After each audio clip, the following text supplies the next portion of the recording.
नमस्कार, मैं हूं विनोद लाहौट। इंडिया की दहाड़ न्यूज़ चैनल में आपका स्वागत है। आज जिस शख्सियत के साथ हम बात कर रहे हैं वो है हरियाणा के पूर्व मंत्री और मुख्यमंत्री हरियाणा के राजनीतिक सलाहकार कृष्ण बेदी जी। बेदी जी, सबसे पहले तो आपको गुरु पूर्णिमा की बहुत बहुत बधाई सर। आज हम सब के लिए बड़ा ही आनंदमय दिन है और गुरु पूर्णिमा के अवसर पर हम भगवान वाल्मीकि आश्रम पेहवा रोड में यहाँ पर एकत्रित हुए हैं महंत किशन दास जी के आह्वान पर। और हम सबको उनका आशीर्वाद मिला, उनके लंबी आयु की, उनके स्वास्थ्य की हम कामना करते हैं। और मैं गुरु पूर्णिमा के दिन आपके चैनल के माध्यम से देशवासियों को, आपके सभी चैनल के दर्शकों को बहुत बहुत बधाई देता हूं। उन सभी का जीवन मंगलमय हो, उन्नति में हो, तरक्की में हो, उनके चेहरे की लाली और उनके घर की खुशहाली हमेशा बने रहे। सर, जैसे जिसका यहाँ पर हरियाणा सरकार में मंत्री रहे हैं और आप अभी में राजनीतिक सलाहकार भी हैं, आजकल हरियाणा में पंचायती चुनावों की काफ़ी चर्चाएं हैं, तो ये कब तक होने की संभावना है? क्या रुकावट आ रही, क्या है? देखिए, जो हमने महिलाओं को आरक्षण दिया है पंचायतों में और हमारे BC वर्ग के साथियों को जो 8% आरक्षण देने का काम किया है, उसके खिलाफ कोई सामाजिक संस्था या कोई व्यक्ति कोर्ट में गया है। वो 22 अगस्त डेट कोर्ट में माननीय उच्च न्यायालय के अंदर लगी हुई है। जब तक उसका फैसला नहीं कोई आएगा तब तक हम चुनाव की डेट नहीं दे सकते, परंतु हमें उम्मीद है कि 22 अगस्त को फैसला हो जाएगा। और आगामी दिनों के अंदर कोरोना के बीच से हम काफ़ी निकल चुका हरियाणा के लोग, और जिस प्रकार की अब परिस्थितियाँ हैं तो कोर्ट का फैसला आने के बाद हमें चुनाव कराने में कोई दिक्कत नहीं है। लगभग हरियाणा सरकार की चुनाव की तैयारियाँ पंचायती राज की पूरी हो चुकी हैं। सर, अभी आपने जैसे कोरोना का जिक्र किया, अभी कोरोना से काफ़ी अच्छी तरह से यहाँ हरियाणा सरकार भी लड़ी है, लेकिन इसकी तीसरी लहर आने की फिर संभावना जताई जा रही है, तो उसके लिए क्या तैयारियाँ हरियाणा सरकार की तरफ से? देखिए, तीसरी लहर की चर्चा बड़ी ज़ोर शोर पे है। हमारे चिकित्सा जगत से जुड़े हुए लोग और हमारे WHO के लोग और इसी प्रकार से अन्य एजेंसीज़ इस बार की बार बार चेतावनी दे रही हैं। उसके लिए हरियाणा सरकार पूरी तरह तैयारी करके बैठी है। हम सक्षम हैं कि यदि परमात्मा ऐसा ना करे,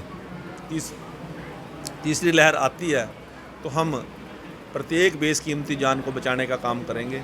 ऐसी हमने तैयारियां कर ली हैं, हर स्तर पे कर ली हैं। सर, एक तरफ जैसे बता रहे हैं आप, हमने तैयारियां कर ली हैं तीसरी लहर से निपटने के लिए, लेकिन उसी तरह हर तरफ से चेतावनी आ रही है।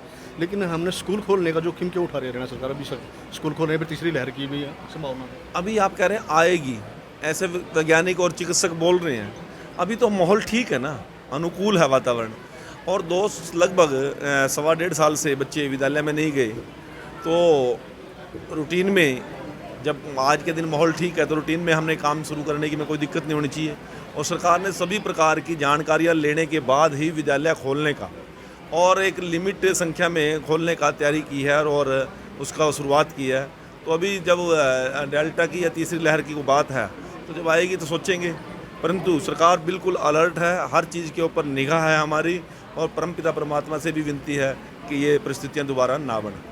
सर, जैसे कि सफाई कर्मचारियों के जिक्र किया आपने, तो सफाई कर्मचारियों को लिए कुछ सौगात दी हैं, कल मुख्यमंत्री की तरफ से कुछ नोटिफिकेशन हुआ है, क्या है पूरा मामला? 4 अप्रैल 2021 को हमारे बहुत से विभिन्न सामाजिक संगठन जो सफाई कर्मचारियों संबंधित काम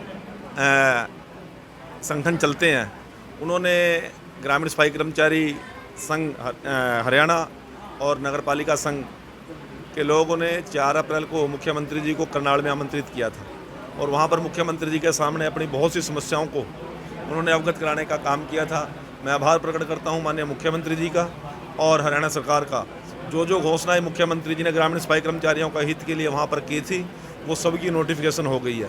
पहले ही घोषणा थी कि हमारे जो सफाई कर्मचारी हैं उनको 12,500 रुपये तनख्वाह ग्रामीण क्षेत्र में मिलती थी, तो उसको 1,500 बढ़ाकर 14,000 रुपये प्रति माह मुख्यमंत्री जी ने घोषणा की थी, वो लागू होगी। इसी प्रकार से सफाई कर्मचारियों की तनख्वाह समय पे ना देने का एक रिवाज था और उसके कारण समाज के सामने बहुत से संकट आते थे। बच्चों की फीस का भी आता था, दवाई का भी आता था और सारी ज़रूरतें पीछे रह जाती थी। माने मुख्यमंत्री जी ने एश्योर कर दिया, अब ग्रामीण सफाई कर्मचारी की तनख्वाह यदि किसी कर्मचारी या सरपंच की वजह से लेट होगी तो 500 रुपये उस कर्मचारी को अगली तनख्वाह में जुड़कर मिलेंगे। और एक अलग पे का हेड बना दिया है ग्रामीण सफाई कर्मचारियों के लिए।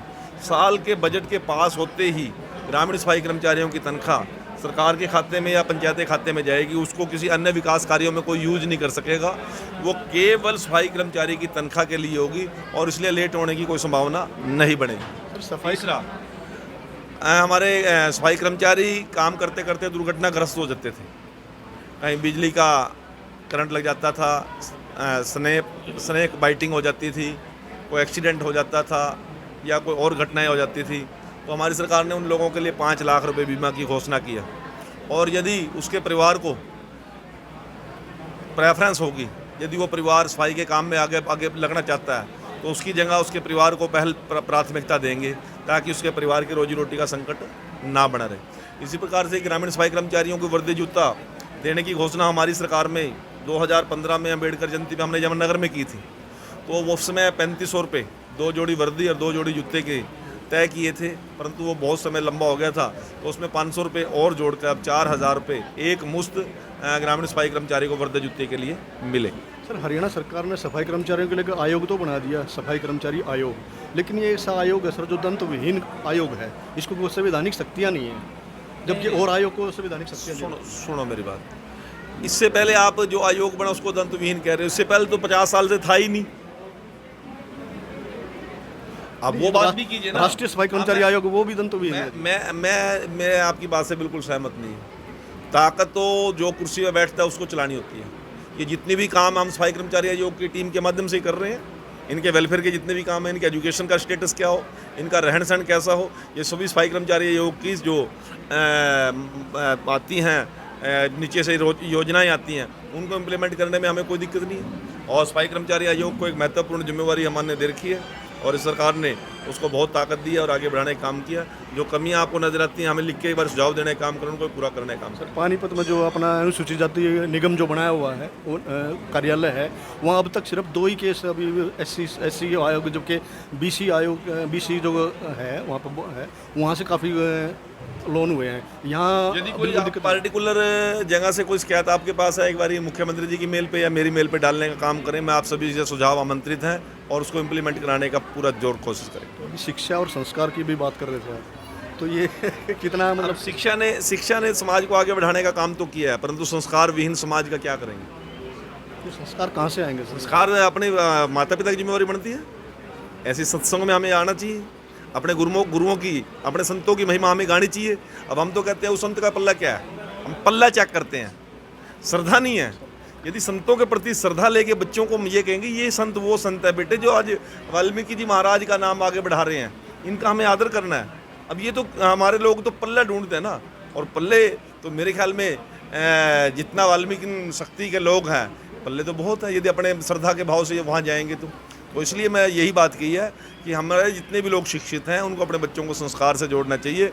जो हम समाज से संस्कार सीख के जाएंगे उसको परिवार को जोड़ने, इकट्ठा रखने का हम काम कर पाएंगे।